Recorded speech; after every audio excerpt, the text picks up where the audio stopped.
All right, thank you for staying with the Monday Report. We're talking about the reading culture in children and how to ensure that going forward we cultivate that reading culture, and we're talking about stories they can relate to, most of them Kenyan or African, and for that matter. Gatere Mwangi says, I look forward to the Reading to Succeed project. Hope they feature heavily on Kenyan legends such as Gor Mahia, Luanda Magere, Mugo Kibiru. This in future, we can have blockbusters in Hollywood where Luanda Magere saves the world. All right, let's see what else you're saying on video here. Oh yes, my children love reading so much, but now they are a notch higher. They are concentrating so much on the e-world, and therefore I would want the concerned to staff the digital world with e-folklore stories, electronic books. Thank you very much.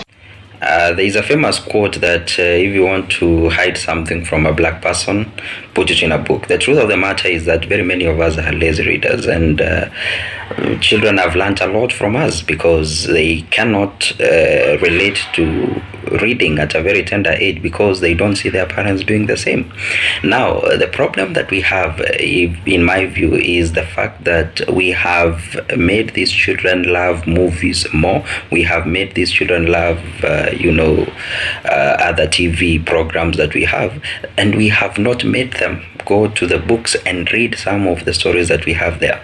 So when they go to school, what they do is that they simply read guides if they are, set books that are set in secondary school, and they do not read these books because they find it not a good thing. It has been seen as though reading is left to those who have done well in life. Reading is left to the whites. I think the best way to pass the folklore to this generation is through media, or maybe compiling some information on CDs or VCDs, so that people can watch them on television sets.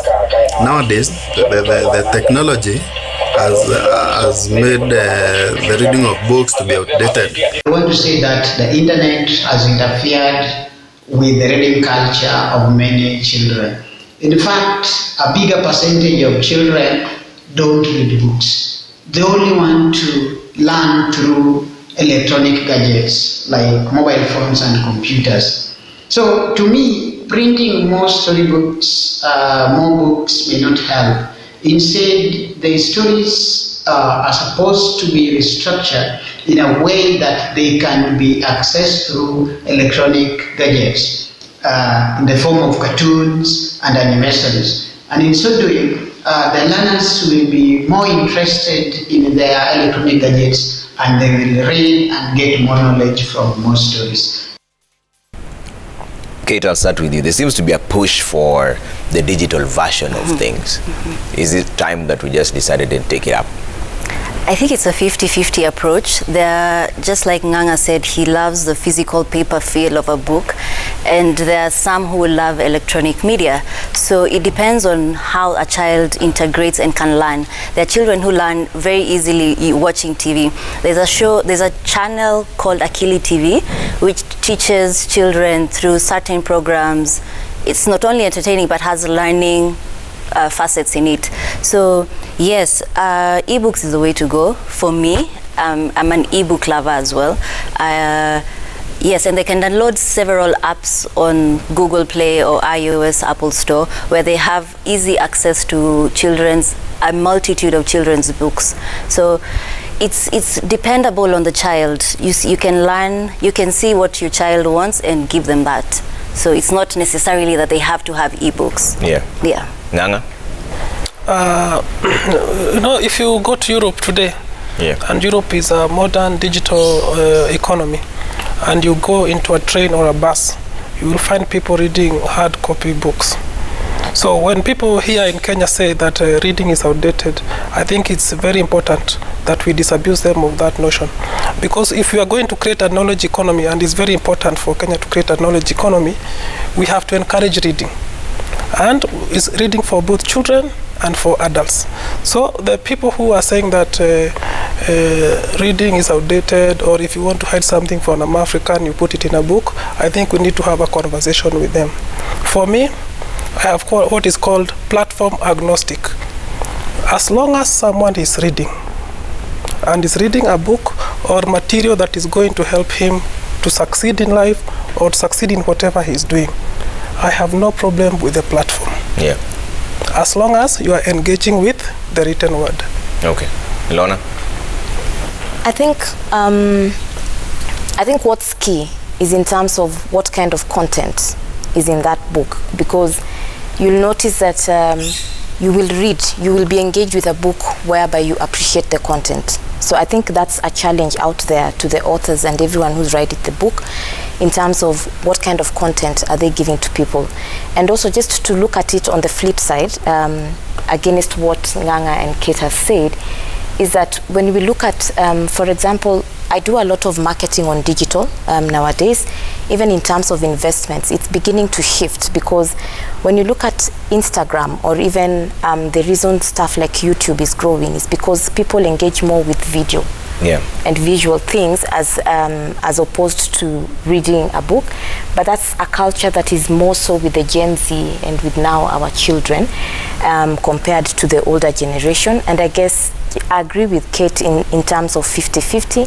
It's being able to still provide people with a physical book, for the guys who prefer a physical book, but also it's also moving with the world in terms of trying to digitize these books, trying to create animation and trying to make them more interesting, because, you know, we are trying to compete with our children watching cartoons and all that stuff, but they're looking for the same thing. It's the whole thing about stories, storytelling, what is the content, and making it interesting for them. Okay. So whatever platform you provide it on, it's in terms of challenging what kind of content are you creating. Okay. Nganga, William Keru Kimaru says, my concern on the free-to-access libraries, the content may be plagiarized or commercialized by other entities, with authors losing out. How will intellectual property be protected? You see, intellectual property is a complex matter. Number one, unless an author freely and on his own volition donates his copyright, when you redistribute that material, you are infringe of his copyright. So whether that information is available on a free platform, you cannot take it and use it for commercial use. Number two, the copyright law says that you can use material for education purposes for free. But the moment you print that material and you start distributing it, you are infringe. Okay? So you cannot say that because this information is available in a free portal or in a free website, you can do with it what you want. Because we have laws governing copyright. Okay. Yeah, it's the same thing. If you go to the National Library and you find a book, it's a free space. But you cannot say, I found this book in a library, so let me commercialize it. The principle is the same, whether it's digital or physical. Okay. Yeah. Kate, Lynn K says, what do you make of second-hand books? A question to the Kenyan authors. I believe it's amazing. Second-hand books, I believe, are cheaper than the ones found in shops. So if one cannot afford the books in the store, then you can pass it on or get it secondhand from a shop or a dealer. Then sure, why not? It's a book. It's the content that we want. It doesn't depend. It doesn't matter where you got it from. It's the content that we want. Okay. Yeah. Let's see what else you're saying here on Twitter. There's so much coming through. I'm just trying to sift through them and tell you what else. Cindy says, I read so many books during my school days, but two books that ring in my head till date, The River Between by Ngugi wa Thiong'o and Things Fall Apart by Chinua Achebe. And after those two books, I got addicted to African novels and encourage children to read the books. All right, let's see what else you're saying. The issue of language is coming up. We need young kids consuming mind-liberating literature. Let it be done also in vernacular languages, print and media, so as to preserve the culture. Lorna, and this actually is directed at you from Eric Kinuthia. Noted. Yeah, so they're saying, is that a consideration? I'm still trying to figure out how Cadbury's will find the picture of success. How will you measure this success on this Read to Succeed initiative? I guess the first thing in terms of measuring the picture of success will be in terms of the number of stories that we'll come up with and also being able to already just publish the 150 storybooks that we are aiming at. We are still not clear in terms of how many stories need to be in one book, but that's where experts like Nganga and Kate come in to advise in terms of how many stories are going to be in that book. But at the point at which we'll be able to publish all the 150 books, provide a free website whereby they can access it, and also print and publish like physical hard copies, and distribute them to these kids, I guess we'll have reached our target, and that's how we'll measure our success. It's more in terms of we just need these books to get into the hands of children. And we've started the partnerships with the different agencies and organizations, but it's something we are going to do even more for 2022 and into 2023 to ensure that we are really driving scale and ensuring that we are getting enough books into the children's hands. Okay. So the question here is, how then do people get in touch with you once they have this story? I think there's you mentioned it earlier on, but I think this listener didn't get that. So we have a website currently. I'll just repeat it. www.cadbury.africa / our own words. When you go in there, you're able to get one more time. www.cadbury.africa / our own words. So if you have a story, you upload it there. Yes, you upload it there, or you can also go to our Facebook page. You can also go on Twitter and just click on the link, which takes you straight to the website, and then from there you have a blank writing pad, so you can give us your story. So you type it out in real time. It's not that you upload your story. You type it out in real time. Yes, you type it out and then you submit. Yes. How do you know that this one has been picked, this one has not? Will you get in touch with the person, the author? Yes, we will. Most of the time the website will be able to recognize and send a thank you note, but also we will also get in touch with everyone who's submitting the stories to just personally thank them. If we don't really understand the story, it's also trying to understand what were you trying to say and then edit it. Do you have a number of words? A number threshold? Of words? Yes, 200 words. 200 words. Okay. Let's see what else you're saying here. And this is from Carrington Mwendwa. Says, our schools haven't quite grasped the art of learning. Today's kids don't see education as a fun learning expedition. Education has lost its fun element inside our classrooms from kindergarten to university. This is what you had mentioned earlier on, Nganga. Fantas Mutiga says, reading culture in our schools is very poor. I teach in high school, but I feel students develop poor reading culture since primary. Empowering companies like EduTab Africa, use of Kilobri can make learners develop great reading culture. The Kenyan education curriculum is so packed currently, Arnold here. Where will kids doing close to 10 subjects get the time to read storybooks? Most of us don't even have time to read the set books. The problem doesn't end with the interest. Is that true? Arnold Mukabi and Nganga, I'd like you to talk about this. He says that they're handling too many subjects. Sometimes they don't even have time to read the set books themselves. Personally, I don't think it's true. Because when we were in school, I think we were handling more subjects, and these were reduced in subsequent years, and CBC has even reduced them, I think, to a maximum of 6 or 7 thereabout. So to say that we have too much schoolwork, we can't read anything else, I think it's missing the point. Because I remember when we were growing up, you knew you had maths homework, but you had a Meja Mwangi in the book, in the bag. So you dedicate 2 hours to Meja Mwangi and then 1 hour to mathematics. So if the will is there, the time will be found. And because even when I was in high school personally, if your parent is strict that you have to read a set book, you'll just put your storybook and hide it with the set book as a cover, but you will find time to read something if it's interesting. Churchill Omondi here is wondering, what of the illiterate parents? What happens in that case? You're looking at me? Yes. You see, you're the one in charge of the authors, right? You see, some of the best parents who pushed their children to go to school were illiterate parents, because they saw the limitations they were suffering as a result of not being able to read.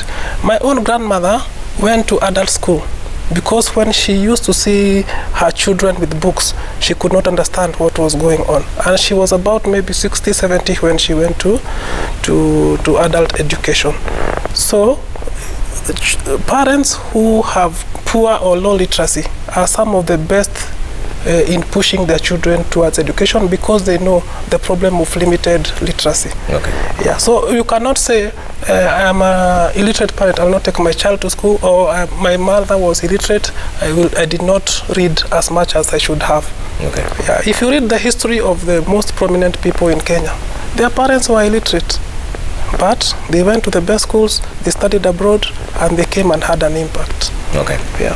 I'll take closing remarks from each and every one of you in just a bit, but let me go through this. Sir Aaron says books are highly pleasurable to read, but unfortunately children in the modern era are only drilled to read for examination purposes rather than reading for leisure. Okay. Tere Mwangi, we already read that one. Let's see what else is here, if we have more of these tweets. Anita Soina says, I have a challenge. I'm an environmental author and wants to write a children's book. How do I see it incorporated to the Kenyan curriculum? Kate. I think through KICD. Yeah. Depending on the creativity of the writer, it can be incorporated, and how the content is delivered as well, it can be incorporated. I've written a book about environmental conservation as well. So it's just a matter of packaging, then taking it to KICD. I'm not so sure how it works between the writer and KICD, but I'm sure there are ways that it can be integrated. Yeah. Yeah. In your experience, is there a genre that children tend to be attracted to more than another? Because we know now they like superheroes. Mm-hmm. We know about all these Ben 10s and all that issues. Are there certain genres that you need to focus on if you're to get the children onto this? Children have different interests, just like you. I'm sure you and Lorna and James and I have different interests. You'd love fantasy, and Lorna would love folklore. So it just depends. I don't know why he chose me with the fantasy part, but I get your point. So yes, it depends with whatever the child likes, because some really like deep educational things, while others just want a random fantasy story. Yeah. So, but I would say a huge percentage enjoy fantasy because of the creativity aspect around it. Okay. Yes. All right. Lorna, Dixon. Yeah. I think fantasy is very important in other ways, because you see the problems that children confront, sometimes they don't have answers. But when they read fantasy works, it helps them to process the experiences they are going through. And that's the importance of fantasy. And the other genre is adventure. So if we can have more of that kind of books from Kenya, it would be very good. Okay, now that you're still on the floor, Dixon Seveni says, what age brackets are the books for, and will they write the different age brackets on the books? The ones that we are doing for this campaign? The 150 that we are dealing with. Okay, so it's for children below the age of 10. Okay. Yeah. And will you write it there? Sorry? He's asking whether you'll publish and write that this is for below 10.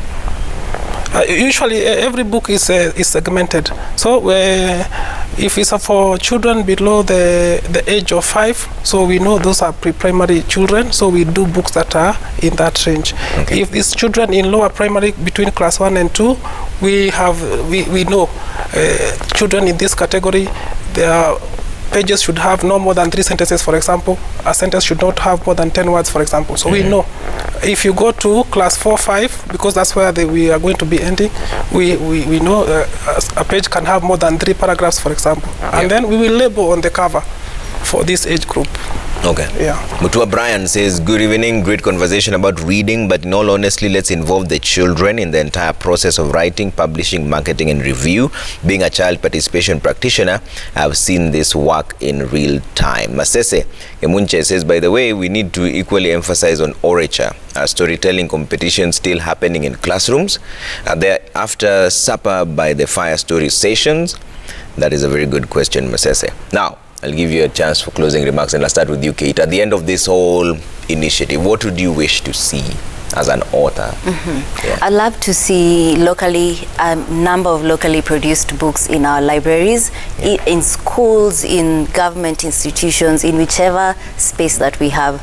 Purchase local books, encourage writers to write and publish, give us comfortable and conducive environments to publish our books.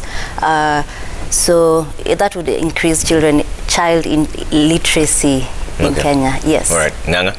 I would say the same, that for me it's important that we have more Kenyan stories, and I think that is what this campaign is all about. And more importantly, I think we should challenge ourselves as a country, and we say that from this year onwards we don't want to do 8,000 books in a year, which is so little, but we can even challenge ourselves to grow by 100% just to start with. But the most important thing is to get children to read stories that they can relate to. And if there's need to translate these stories into vernacular, there's something called print on demand. We can make these books available even to a small group of children, wherever they may be. Okay. Lorna? I think for me, you're the initiator of this entire thing. Yeah. It's just to encourage everyone to come together to help us ignite that love for reading in our children.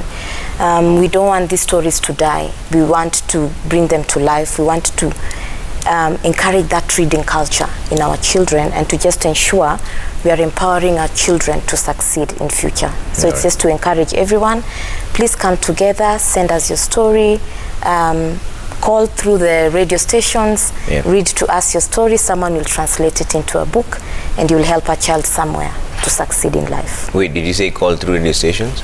Yes, you can call and read your story. So how many avenues of submitting the stories are there? We don't have many avenues. I think we're working through 2 radio stations. I don't want to mention them here. Yes, and then there's the publishing on the website. Yes, there's the publishing. Also, if you go into the supermarkets, you'll find the brand ambassadors who will also give you a book and a pen. So you can write your story, take a picture, and submit it on Facebook or any other digital platform, and then we'll have experts translate it into a book. All right.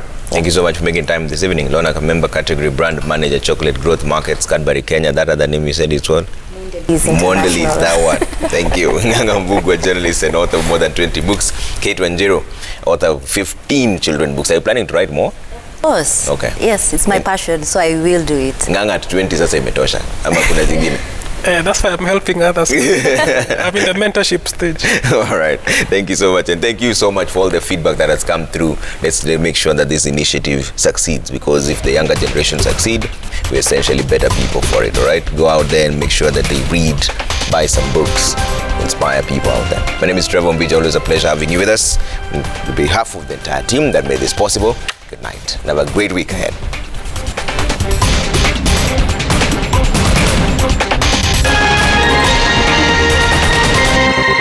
Sasa.